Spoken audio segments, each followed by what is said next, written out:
para que quede bien en la... Ok. Uy, llevamos live 5 minutos. Todo se vio. Listo, yo creo que ya está. Voy a revisar ese el audio. Sí, dale, probando 1, 2, 3, 4. Aquí se puede, No, no, de aquí No, es que salga salga. por el Facebook. No nos está viendo nadie por el momento. Que nos estén viendo, pero atención, no es que cabe.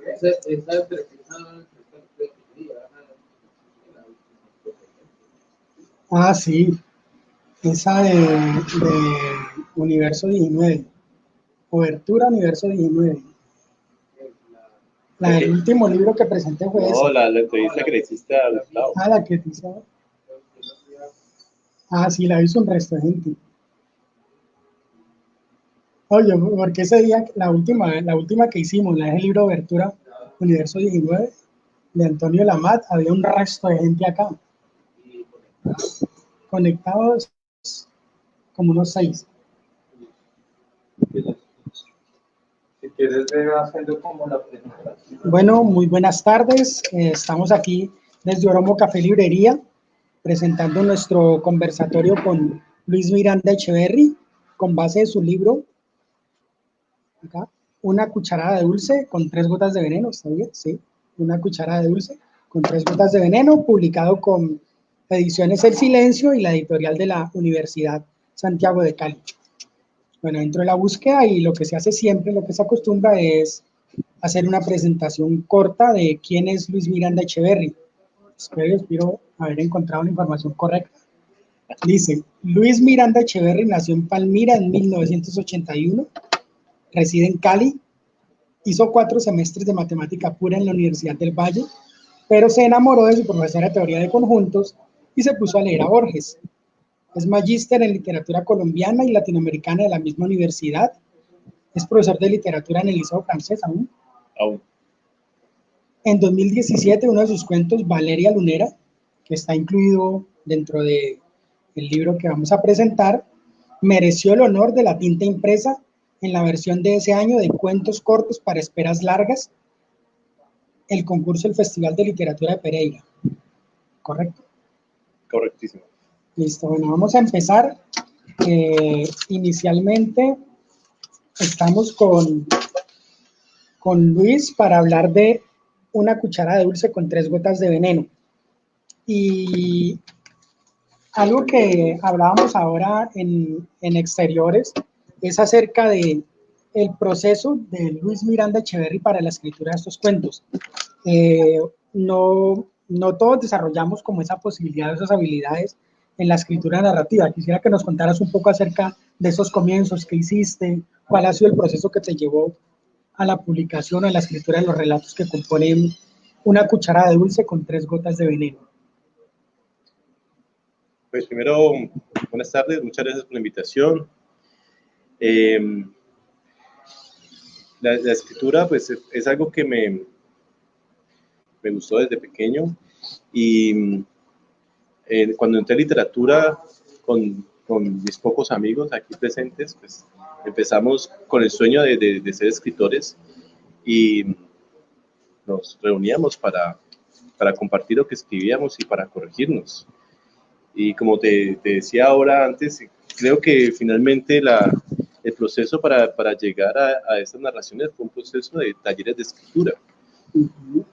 Primero con mis amigos que también querían ser escritores y luego con otras personas que también querían ser escritores, escritoras en otros escenarios.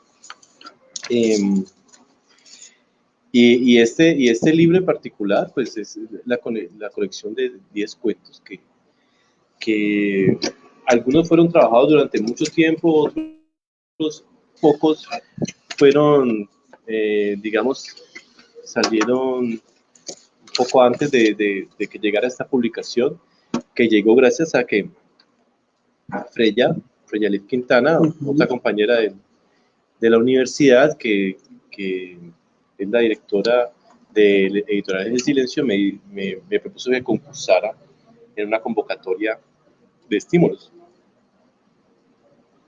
Yo mandé este libro sin muchas esperanzas porque ya había mandado ese mismo libro a otras convocatorias sin ningún resultado.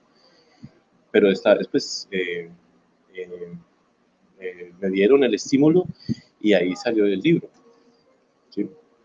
Hay una cosa que pues yo le presto mucha atención al prólogo, y a partir de ciertas cosas que manifiestas en el prólogo, hay tres cosas que son un encadenante dentro del oficio literario, dentro del ejercicio creativo, en la mayoría de los escritores. Algunos tienen un espacio como idóneo o buscan ciertas situaciones, pero con base en tu proceso hay tres cosas que me llaman mucho la atención, y dentro de los procesos que uno ha vivido, dentro del proceso formativo y dentro del proceso creativo, en el caso mío de otros géneros periodísticos, como la crónica, el reportaje, todos tenemos algunos tópicos, algunas cosas que buscamos. Y hay tres cosas muy importantes que me llaman la atención, tres conceptos que son el escritor, el imaginario y la soledad.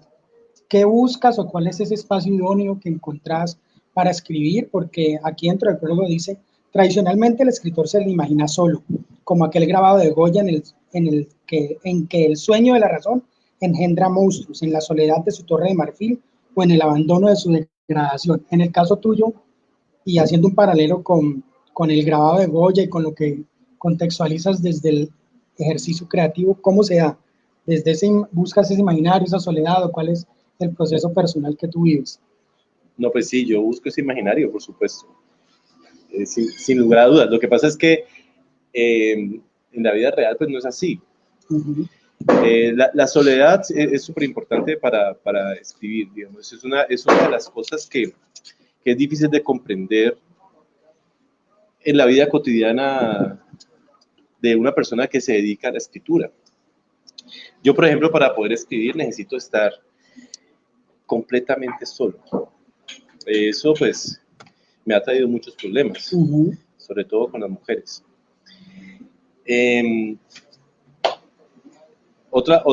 Tú dices que en el prólogo menciono, esto que menciono allí lo menciono porque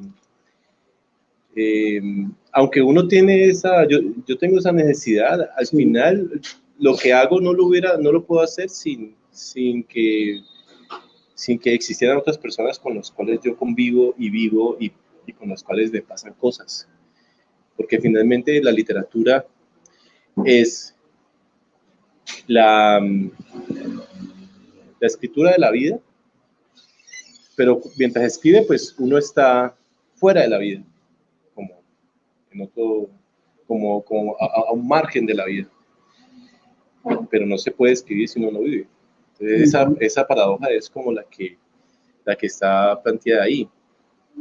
Sí, podríamos hablar, pues hay detalles que están dentro del prólogo. Hablas de escribir la vida, hablas que en su momento también escribir es salirse del tiempo y acercarse a otras vidas, a compartirlas desde el proceso de la creación como tal, pero Borges plantea el tema de la paradoja de la inspiración, y Platón confía siempre en las musas.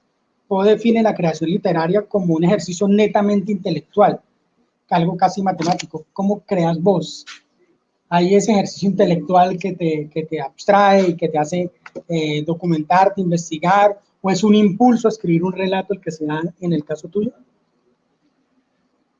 A veces es una frase que llega, a veces hay todo, digamos, como el resultado de una investigación o de un conjunto de vivencias, pero cuando estoy escribiendo en el acto como tal de escribir, lo que yo quiero es disfrutar. O sea, yo cuando escribo trato de disfrutar lo más que pueda. Para mí las palabras son, yo mastico las palabras y las degusto. Eso es lo que yo hago mientras escribo. Pero por supuesto la escritura puede exigirme investigación, o puede exigirme vivencias, o puede exigirme un trabajo intelectual, o incluso un trabajo deportivo, ¿sí? Digamos, por ejemplo, yo no soy un gran jugador de ajedrez, pero uno de los cuentos habla de una jugada de ajedrez.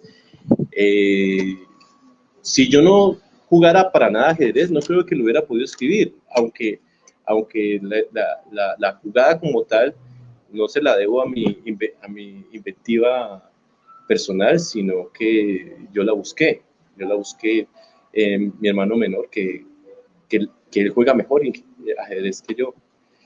Entonces, pues, sí, mientras escribo, trato de divertirme. O sea, yo escribo porque me divierte mucho escribir. No es un momento de pena, es un momento de mucha alegría, pero es un momento también de mucha soledad.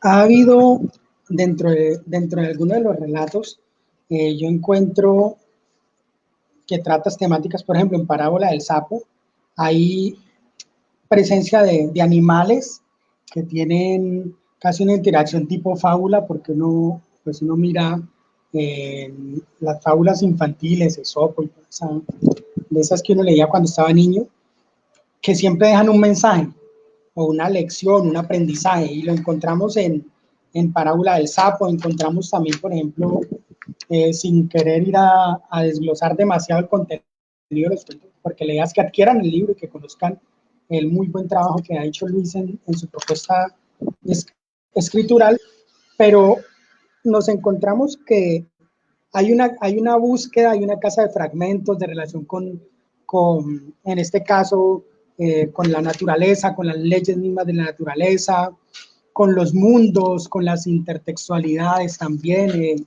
al nombrar, por ejemplo, las obras de Werther, de Amado, como son el caso de Doña Flor y sus dos maridos, y lo que hablamos ahorita del texto Partidas de ajedrez, que tiene ese contexto histórico de Atahualpa y de Pizarro, y de la conquista, la colonización en su momento.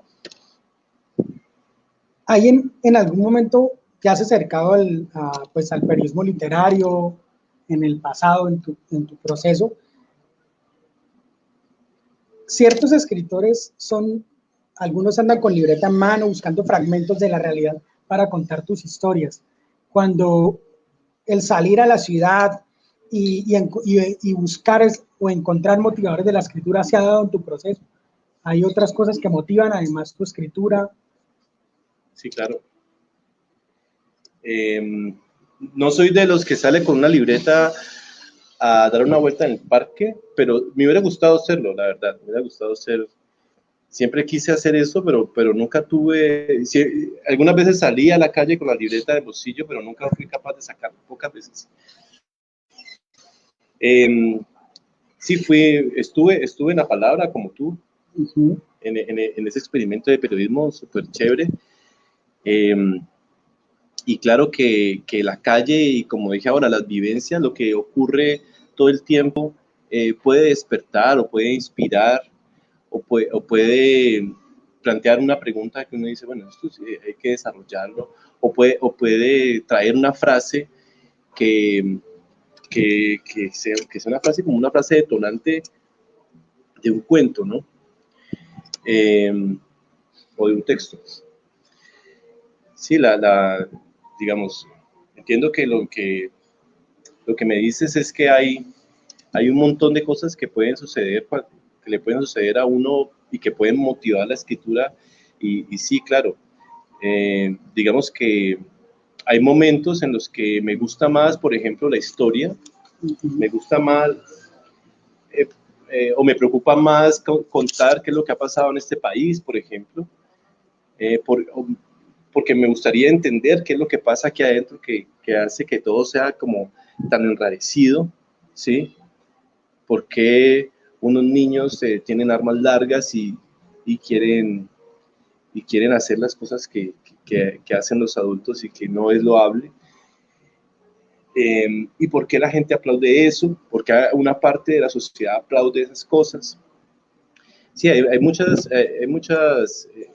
motivaciones, hay muchas cosas que lo pueden motivar a uno. En estos cuentos, por ejemplo, pienso que allí hay una variedad de motivaciones. Escogí estos cuentos para reunirlos porque estos cuentos tienen cada uno como una motivación muy distinta, ¿sí? Desde la parábola que fue casi, la génesis de la parábola fue casi que un reto, ¿sí?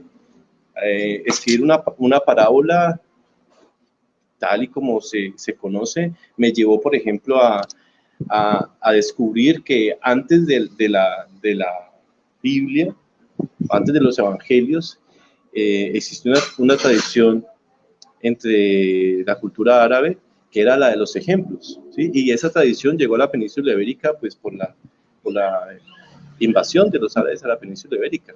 Y los ejemplos fueron, digamos, el antecesor de las parábolas, ¿sí? Y hay un libro muy curioso que se llama Sendebar, que está hecho de ejemplos, y todo se trata de una mujer que es la esposa de un sultán, que se defiende porque se ha metido con el hijo del sultán.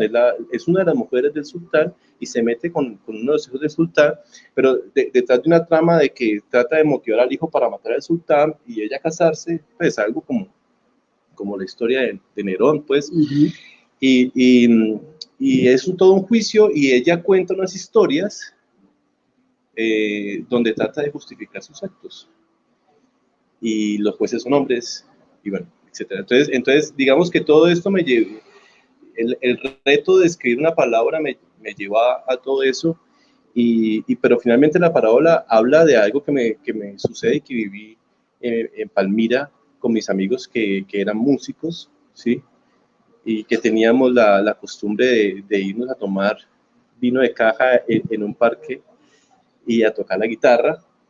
Y uno de esos amigos quería ser un gran músico y tocar con Michael Jackson y ser, pues, tener éxito en un país donde ser músico pues es absolutamente, pues, tenemos el imaginario de que ser músico es pues tener una vida muy difícil económicamente, y bueno, y efectivamente este amigo lo hizo, ¿no? Fue a Estados Unidos y ahora está en Estados Unidos y vive en California, y es un músico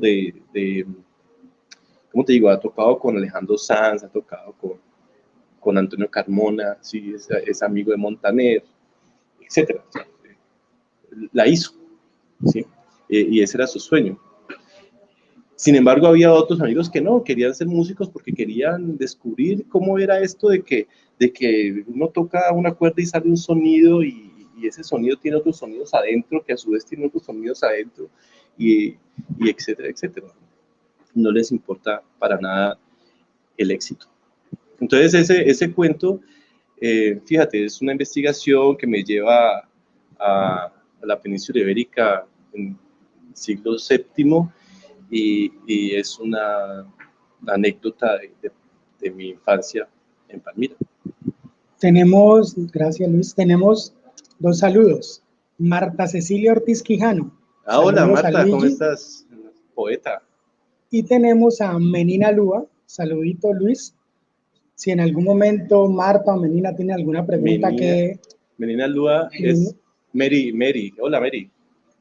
Sí, si en algún momento Marta o Menina tiene alguna pregunta para transmitir a Luis, es bien recibida. Muchas gracias por su querida presencia el día de hoy. Bueno, hay un problema que todos tenemos con las definiciones. Recientemente hablábamos que yo estaba leyendo una obra por ahí con un diccionario al lado, y para mí es muy importante tener en clara las definiciones, y siempre este hecho tiene sus dificultades. ¿Podrías expresar, así sea de manera provisoria, qué es para vos un cuento? Ya sea desde tu obra o desde lo que has leído. A ver, un cuento es una narración breve, a mí me parece que un cuento debe ser breve, que tiene un narrador. Y un narrador, cuando digo narrador, me refiero a que es un personaje, que tiene una personalidad el narrador, ¿sí? Además, estoy de acuerdo ahí con Cortázar, un cuento debe tener intensidad y tensión. Bueno, algunos lo llaman intensidad, otros lo llaman tensión, ¿sí? Borges, por ejemplo, habla de intensidad, Cortázar habla de tensión, ¿sí? Es decir, como que todo el tiempo estamos en un clímax desde el principio hasta el final, ¿sí? Bueno, eso digamos son los ingredientes para mí principales del cuento, la brevedad, el narrador, la atención. Ahora, me gusta además que un cuento tenga mucho contenido, es decir, que sea intertextual o como los sonidos de los que te hablé ahora, ¿no? Un sonido está compuesto por otros sonidos que a su vez están compuestos por otros sonidos y por otros sonidos. A mí me parece que un cuento debe ser así. Bueno, en realidad la literatura debe ser así. En general, una novela también debe ser así. Debe ser una cosa que está hecha de esa misma cosa ad infinitum. Hay una parte que personalmente me llama mucho la atención en la selección de los títulos. Y leyendo dentro del prólogo y quizás buscando una explicación acerca del título, dices que se lo debes a Jorge Mario Echeverry. Quisiera que nos explicaras un poco, nos hablarás de ese título y por qué se lo debo a. No, porque Jorge Mario pues es mi primo y con él, digamos, fue mi maestro en muchas... Nosotros crecimos juntos y él también es literato y también es escritor, más poeta últimamente. Y un día hablando del amor, o este cuento justamente que se llama Una cucharada de dulce con 3 gotas de veneno, nace más o menos en enero de 2017, si no estoy mal, o 2016, porque todo el diciembre anterior he tenido la visita de casi todos mis amigos con problemas de despecho, y amigas además también. Entonces, como fue como tan abrumador que recurrieran a mí y a Marta, que es la mujer con la que vivo, pues, con la que comparto mi vida, que recurrieran a nosotros, me pareció en un momento tan abrumador que yo pensé, bueno, seguramente es que hay que escribir algo sobre esto. Y además siempre me había negado a escribir un cuento de amor o cualquier cosa sobre amor, porque yo cuando empecé a escribir, escribía cuentos de amor y eran muy malos. Entonces yo dije, bueno, el amor es un tema que uno no debe abordar, o que uno no debe abordar a la ligera. Seguramente cuando llegue a alguna madurez podría abordarlo como es. Pensé que había llegado el momento, entonces escribí este cuento, y Jorge Mario también estaba en un conflicto amoroso, y estábamos hablando sobre lo que era el amor, y digamos que yo tengo una experiencia del amor también muy dolorosa, pero también muy alegre.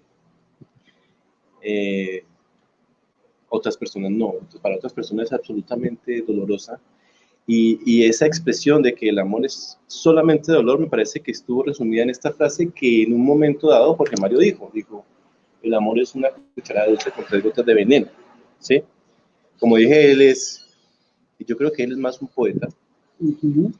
Entonces él resumió esa frase, con esa frase resumió esa idea de que el amor es un dolor que te puede matar, y por eso también está en ese cuento Jorge Amado, ¿no? Jorge Amado expresa también en Doña Flor y sus 2 maridos esa contradicción. Doña Flor es una mujer, se le muere su marido, con el que ha tenido una relación que hoy llamaríamos tóxica, y porque el tipo es demasiado feliz, ¿no? Esa es una forma de expresarlo. Y se casa con un médico boticario después de ser viuda, y bueno, pues el médico es lo contrario a Badiño, es completamente lo contrario. Y finalmente ella vive con los dos, ¿sí? Que es, digamos, bueno, me parece muy interesante esa idea, pero finalmente ella sufre mucho también, ¿no? Y luego sufre más porque luego le hacen un exorcismo. Entonces Entonces me pareció que era un buen título, yo se lo dije a él, por supuesto, si quiere usar esa frase, puede usarla. Él me dio en ese momento permisos, espero que no se arrepienta algún día.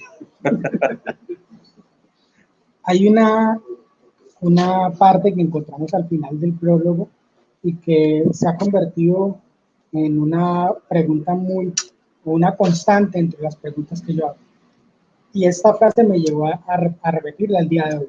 El libro necesita editor, corrector, diseñador, encuadernador, impresor, distribuidor, críticos, reseñistas y, claro está, lectores.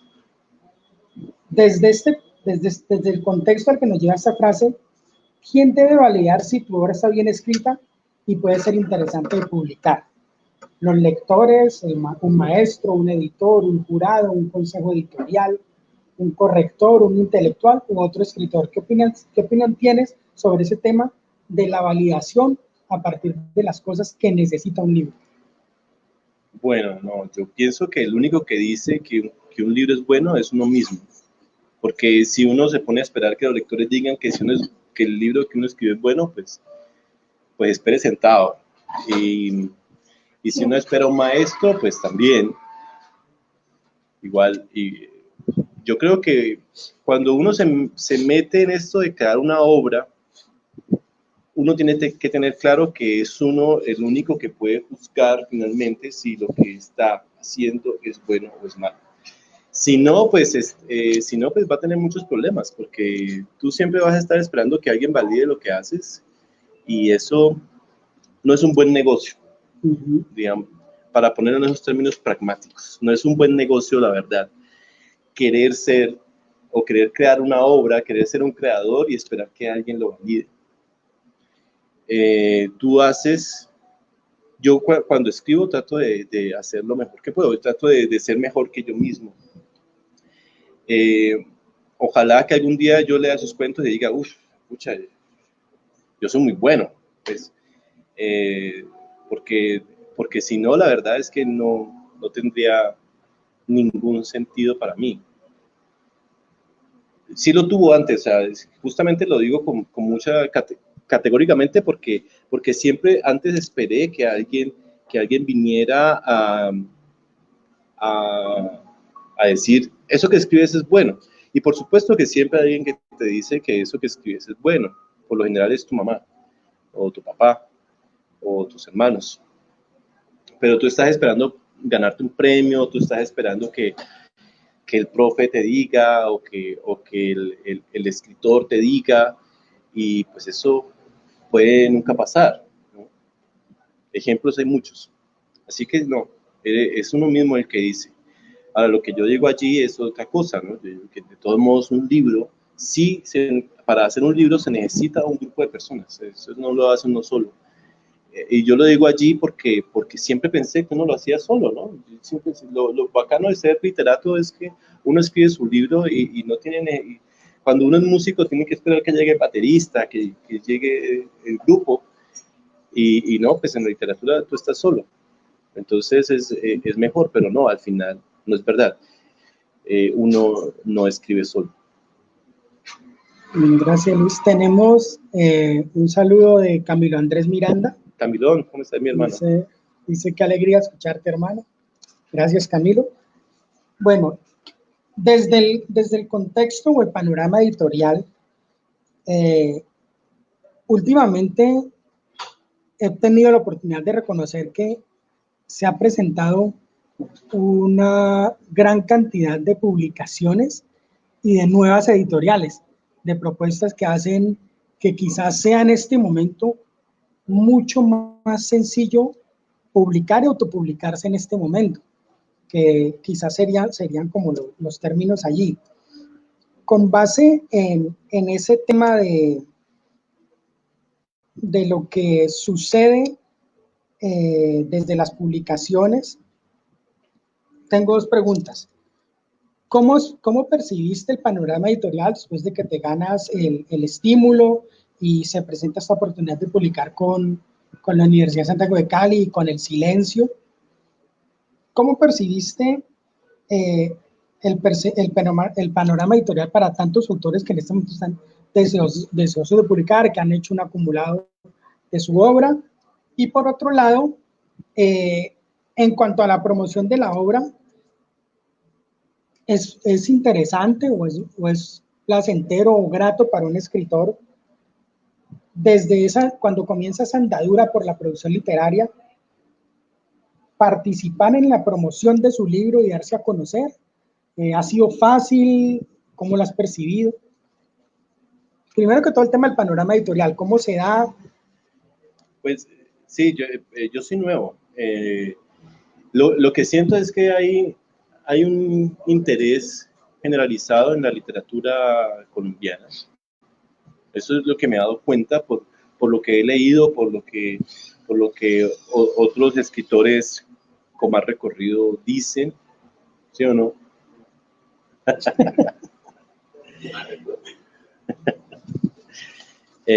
Hay un interés, creo yo, tal vez estoy equivocado. Yo siento que hay más escritores emergentes ahora que antes. Eso no significa que haya, por ejemplo, la posibilidad de que uno viva de la escritura, por ejemplo, que es digamos, el reflejo de que haya una verdadera industria. Eso no lo hay, porque sí hay una facilidad de publicarse, pero no hay facilidades de distribuir. La distribución y la promoción, digamos, no está todavía tan desarrollada. Sin embargo, mi experiencia es que hay personas como ustedes, por ejemplo, hay personas trabajando en eso y que ayudan mucho y que son súper necesarias, que hacen que la información se difunda y que puedan crear un interés poco a poco. Digamos, eso creo yo todavía también es emergente. Pues no sé, creo que respondo, no sé si... Sí. Pues nosotros, hablando un poco de lo que hemos hecho desde Oromo Café Librería y con el proyecto Literaruta, siempre ha sido buscar dar ese espaldarazo a los escritores y a la gente que está presentando nuevas propuestas desde la narrativa, desde la poesía, desde los ensayos y procesos investigativos, porque al fin y al cabo esto es una relación gana-gana y nosotros tenemos que dar ese impulso para los nuevos escritores, porque al fin y al cabo es nuestra razón de ser. Y no es sencillo ese mito que está enfrentarse a la hoja en blanco y todo lo que dice alrededor de una construcción casi romántica de este proceso. Y pues en resumidas cuentas, nosotros hemos impulsado cuentistas, hemos impulsado novelistas y hemos percibido también que ha habido, hemos podido percibir que hay un problema con los cuentos y con la novela. Con los cuentos nos voy a dar cuenta que hay una poca difusión porque hay un pulso para decidir entre el cuento y la novela. Yo quisiera saber desde tu punto de vista, ¿cómo reconoces los temas que tienes? En este momento tenemos tu libro de cuentos, Una cucharada de dulce con 3 gotas de veneno. ¿Cómo reconoce un escritor que el tema que tiene entre manos da para un cuento, para una novela? Porque yo digo, bueno, hoy tenemos este libro de Luis Miranda Echeverri acá y son cuentos. ¿En algún momento has llegado a pensar que tienes un tema y bueno, este tema va para un cuento, va para una novela? Sí, por ejemplo, uno de los cuentos que se llama Un callejón diminuto por donde pasaba el tren, es un cuento que podría ser una novela. Yo lo sé porque el personaje que narra es un personaje que se vuelve muy interesante y que puede tener un desarrollo novelístico. Y las historias que rodean al personaje y los personajes que rodean al narrador también podrían convertirse en una novela. Yo lo sé y me lo dijeron, me lo han dicho. Pero, digamos, para mí, nació como un cuento y yo quería que fuera un cuento porque además yo he intentado escribir con Gustavo hicimos un taller para escribir una novela. No pude terminarla. Digamos, sí me gustaría escribir una novela, pero todavía no llego allí. No creo que escribir una novela sea mejor que escribir un cuento o superior o inferior. Simplemente pues son realmente dos, llamémoslo habilidades o dos géneros distintos que requieren cosas distintas, y en este momento no me sale, digamos. Entonces sí, yo creo que uno sí puede identificar cuando un cuento es un cuento y cuando es una novela. Pero también creo que, por ejemplo, yo logré que el camino de esta historia fuera cuentístico y no novelístico. Ese cuento en particular, pues, es un cuento que escribí y reescribí durante muchos años. Por supuesto, no sé qué hubiera pasado si hubiera decidido finalmente hacer una novela.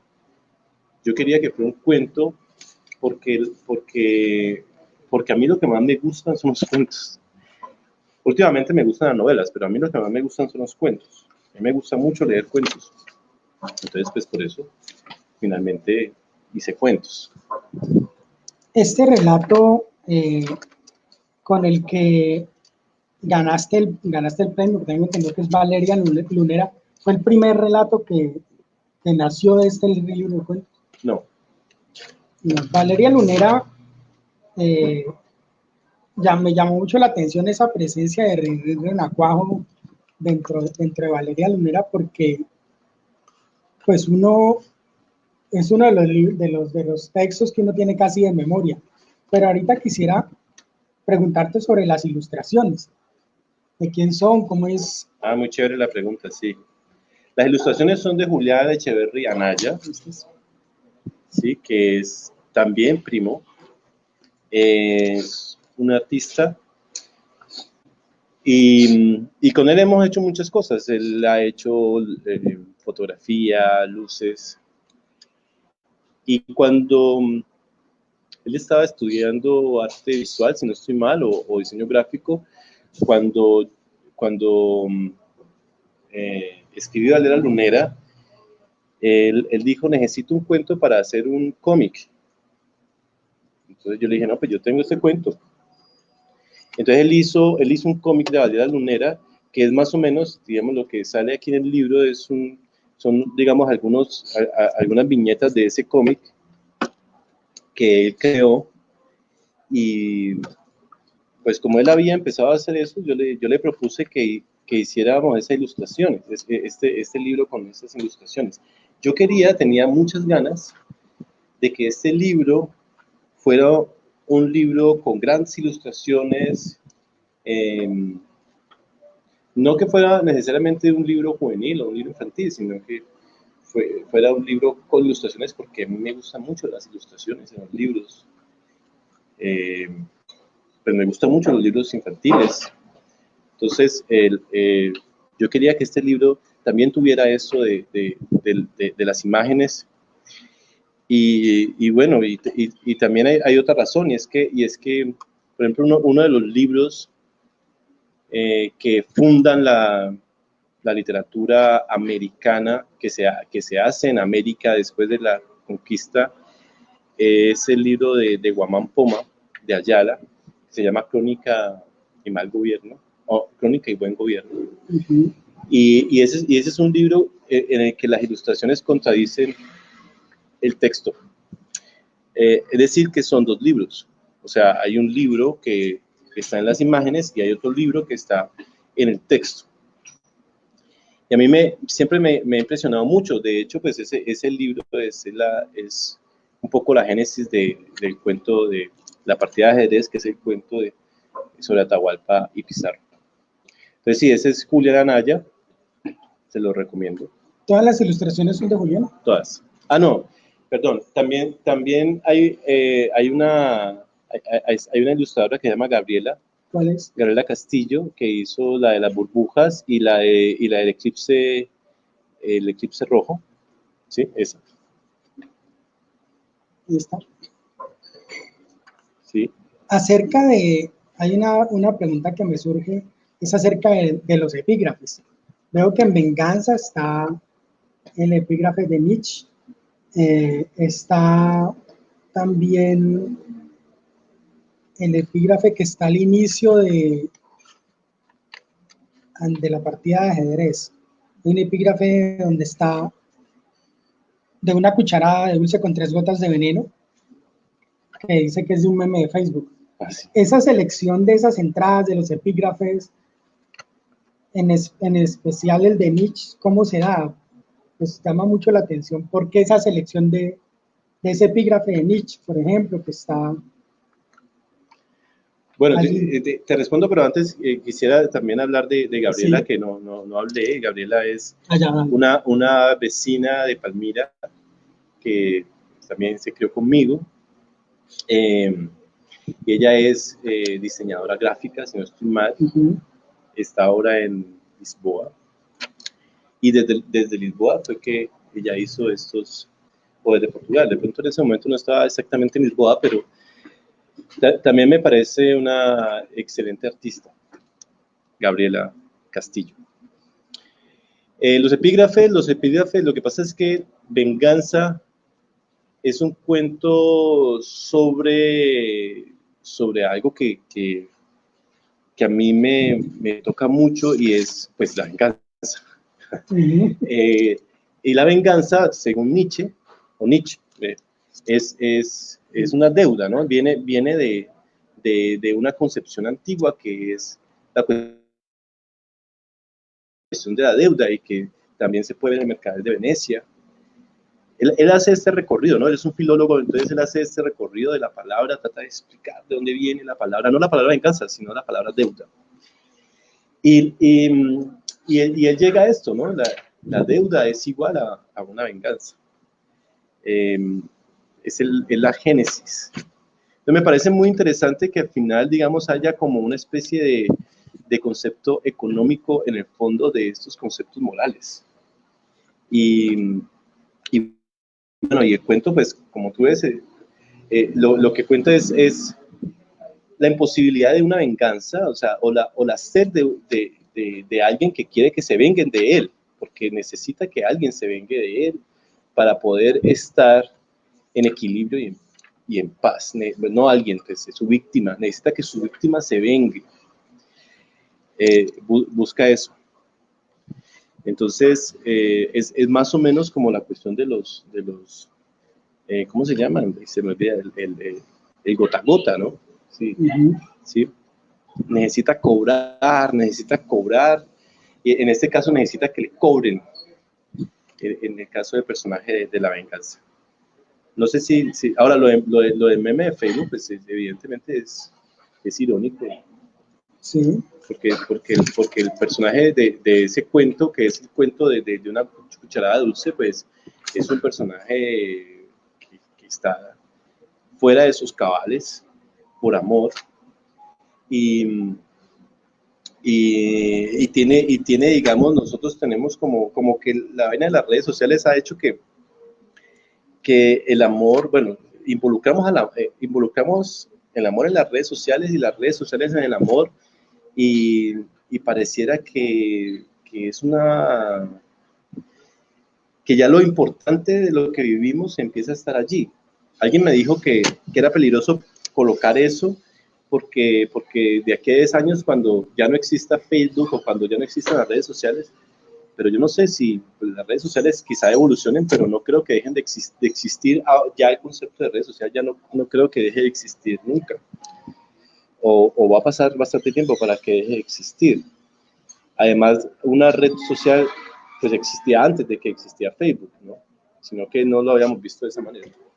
Entonces sí, pues el epígrafe es más que todo una apertura irónica al cuento, en ese caso. En el otro caso, realmente el epígrafe está ahí porque me parecía que necesitaba explicar un poco qué era de qué iba el cuento de la venganza.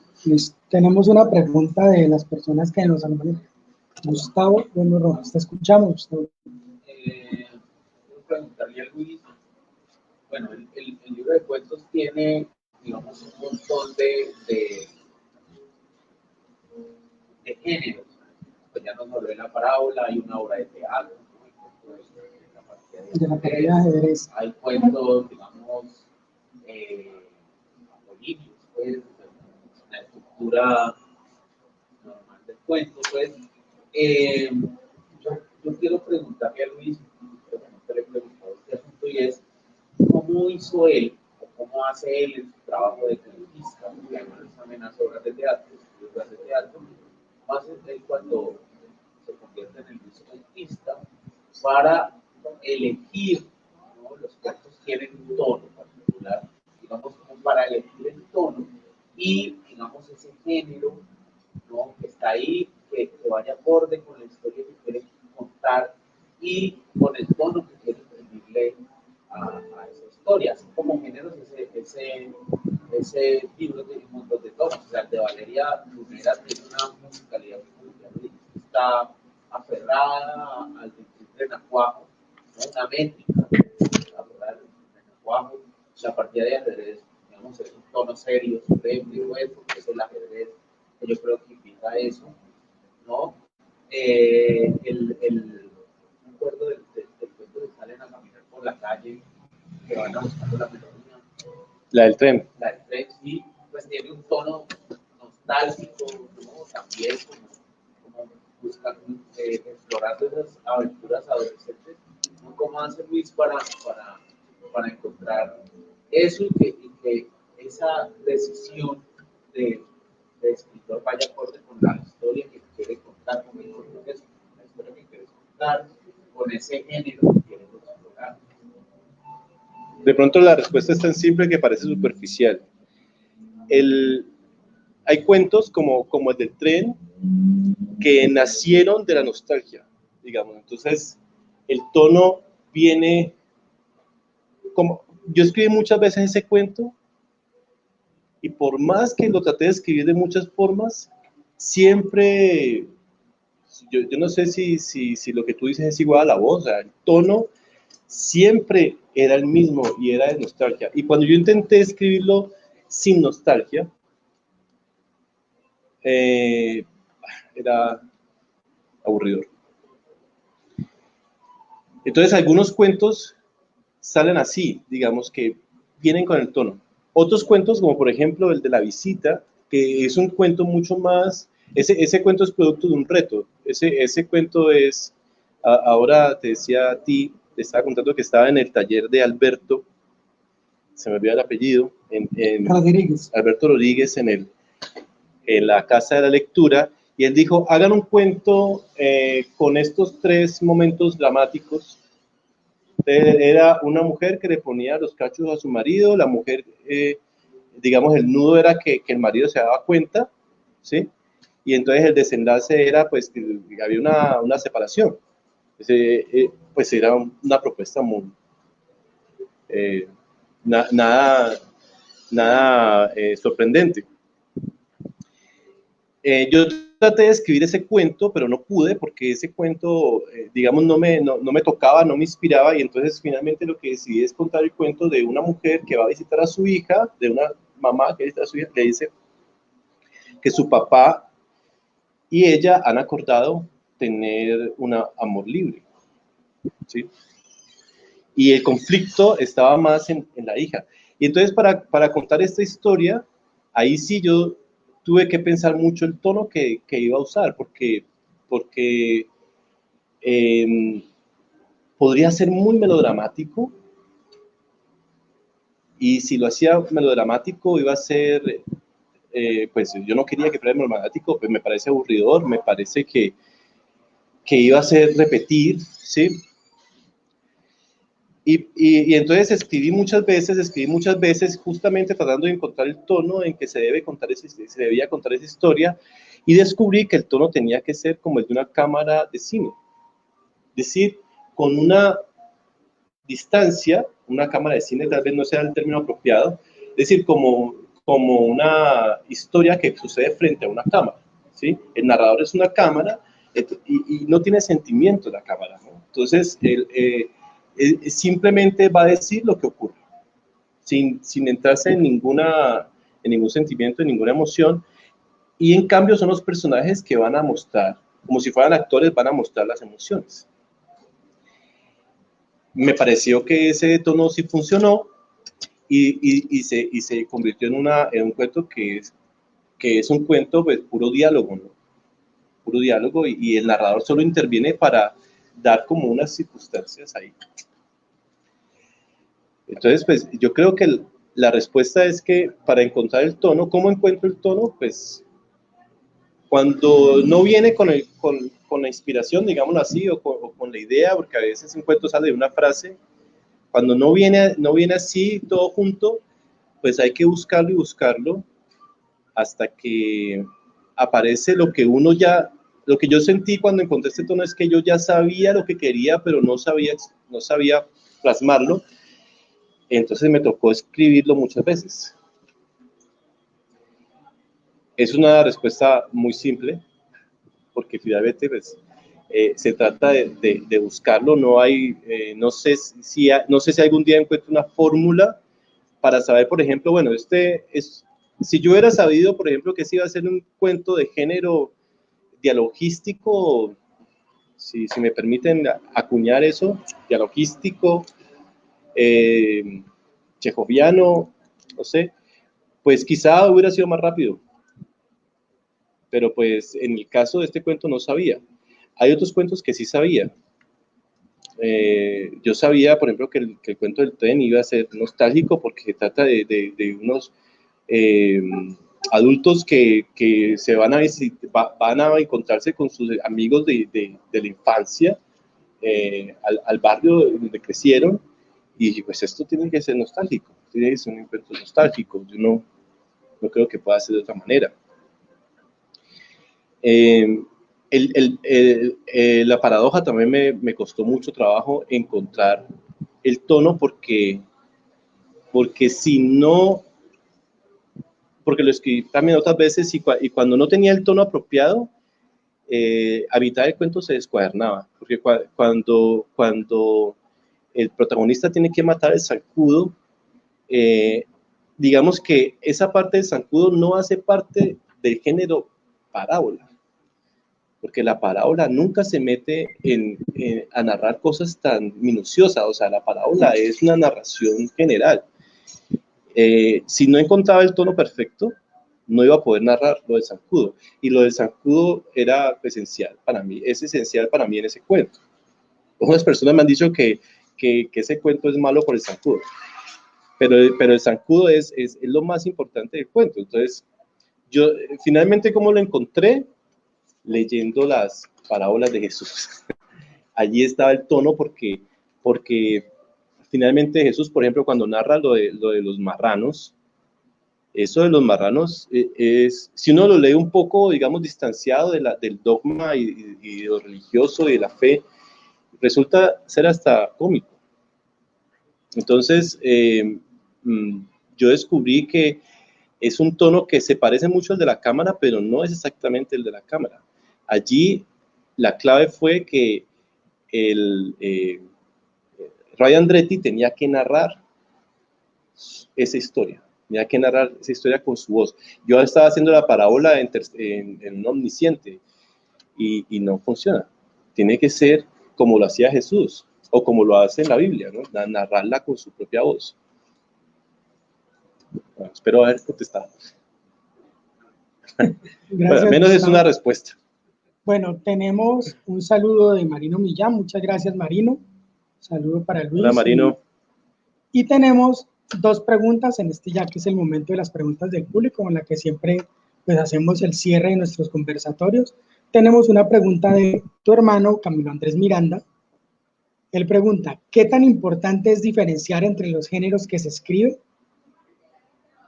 No, pues es súper importante, por lo que decía ahora, justamente, si uno sabe cuál es el género lo que va a escribir. Por ejemplo, El Eclipse Rojo es una historia de terror. Yo quería que fuera una historia de terror para contar lo que pasa en Colombia, y entonces, claro, si uno sabe que es una historia de terror, uno sabe que hay unos, llamémoslo así, gags. O sea, uno sabe que la historia de terror tiene unos lugares comunes que se deben utilizar para que sea historia de terror.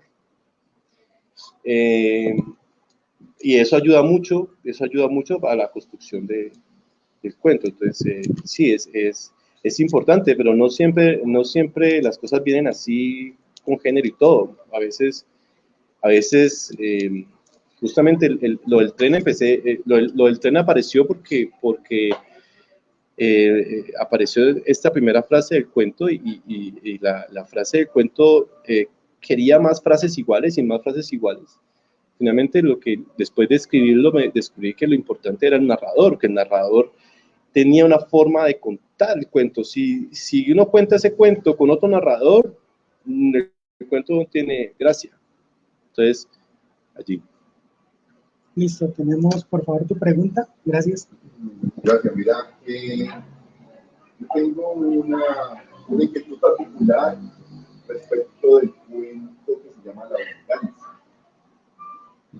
Pues que en líneas dramáticas es una historia muy íntima, una especie de rivalidad entre dos personajes.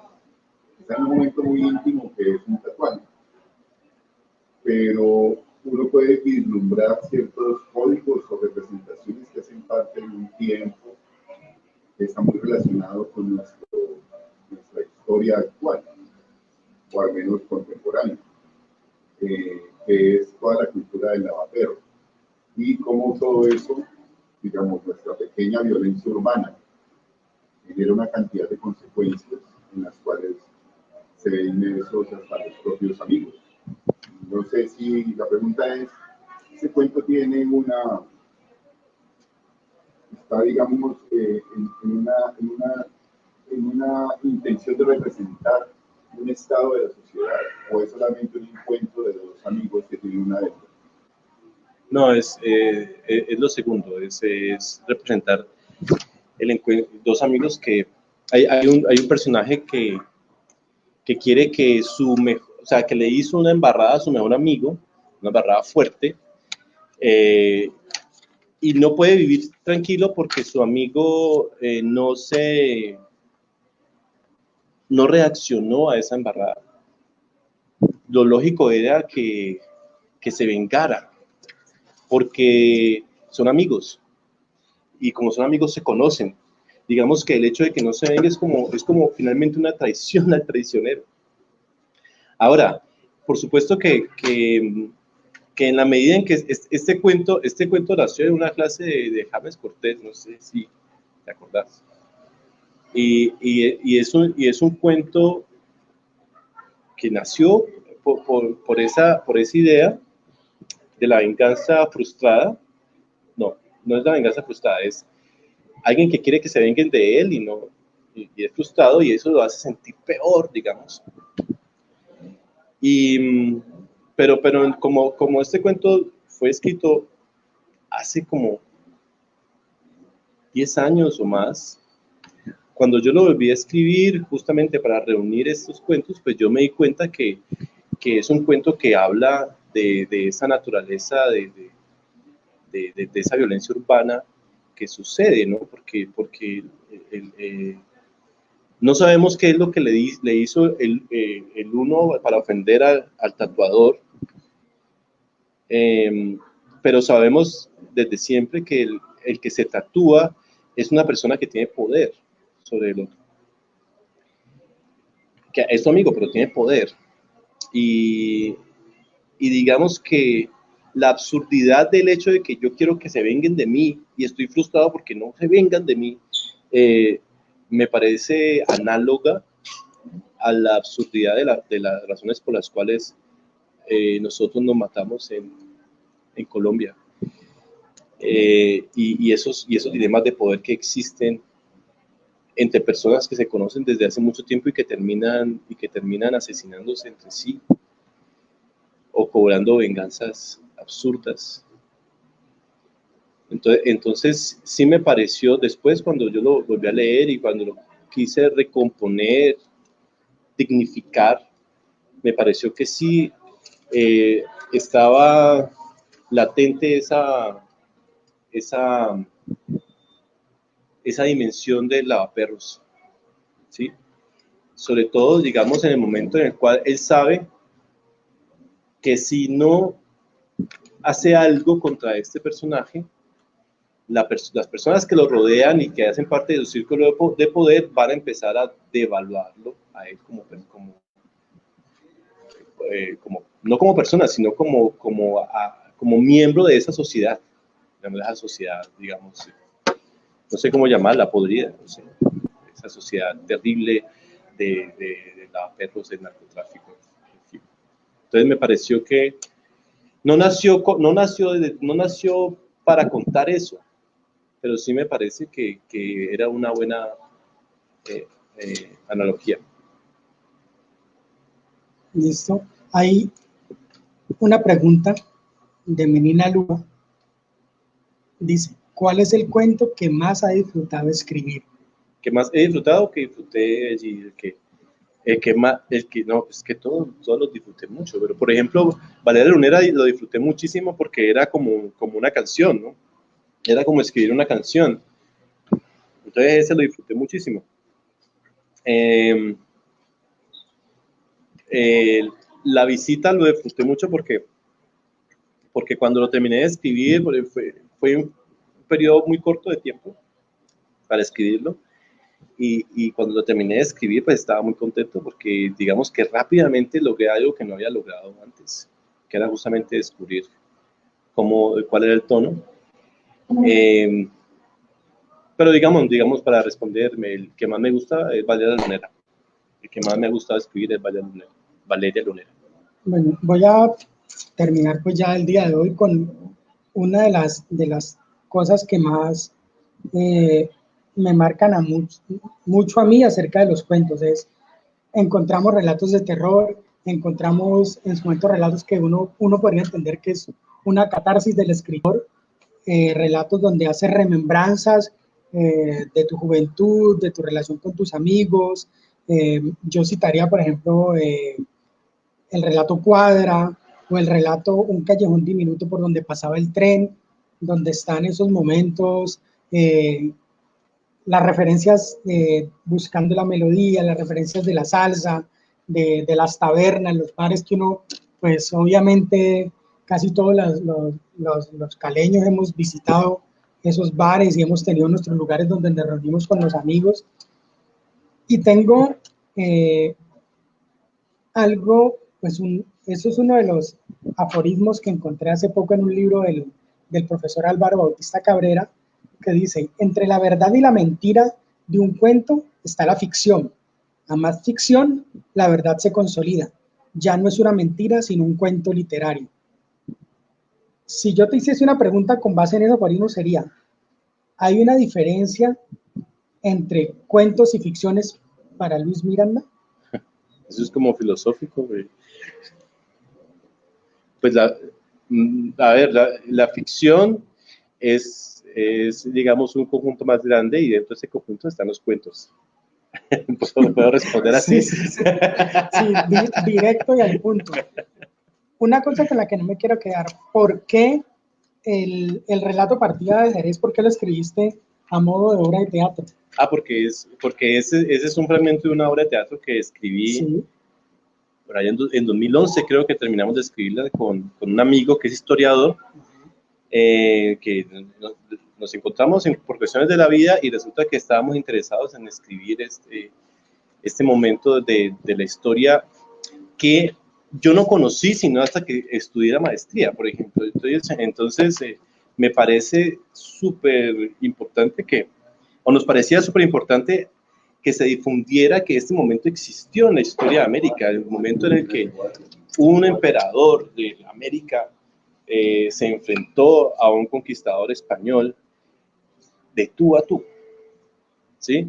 Que no fue como yo salí del colegio, no sé si porque mi colegio, no sé si es culpa del colegio o culpa mía, pero yo salí del colegio pensando que los españoles habían llegado 5 pelagatos y habían tumbado 2 imperios en América porque es que los europeos son superiores y punto.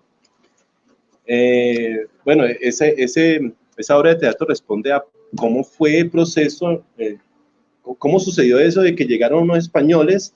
Ahora yo sé la cifra exacta, son 182 españoles que llegan al Perú y desmembran un imperio. ¿Sí? ¿Y cómo sucede eso? ¿Cuáles son las razones? ¿Cuál es la historia detrás de todo eso? ¿Es verdad que es que los indígenas eran unos tontos o qué? ¿Cuál era la cosa? Entonces empezamos a investigar, hicimos esta obra de teatro que pues evidentemente niega el hecho de que los indígenas fueran unos tontos, sino que hay un montón de circunstancias que explican la conquista de América, en específico, pues en este caso la conquista del Perú. Pero es muy parecido a lo que pasó en México, ¿no? La conquista, primero fue la conquista de México y de hecho Pizarro trató de imitar lo que hizo Hernán Cortés en México para realizar su conquista.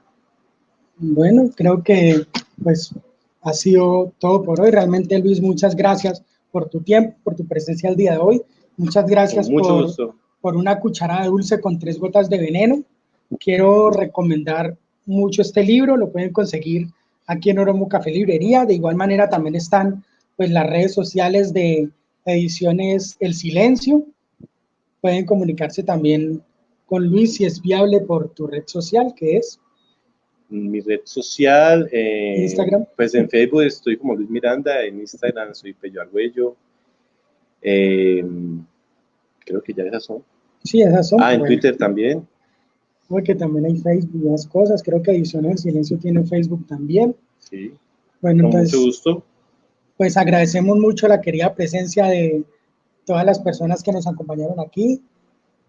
Muchas gracias por compartir este instante, por el acompañamiento a Luis. Los esperamos acá en Oromo Café Librería. Sigan las redes sociales de... No vinieron más personas por el aforo, ¿no? Porque sí, tenemos que controlar el aforo. claro, hay que controlar eso. Sí, entonces esperamos que sigan las redes sociales de @literaruta, @Oromo Café Librería. Bienvenidos por acá. En el espacio cultural estamos pues muy prestos a recibirlos con todos los protocolos y las normas de bioseguridad. Los esperamos y muchas gracias. Un abrazo fraternal para todos. Chao, chao. Chao, y gracias a los que se conectaron. Nos vemos. Bueno, muchas gracias.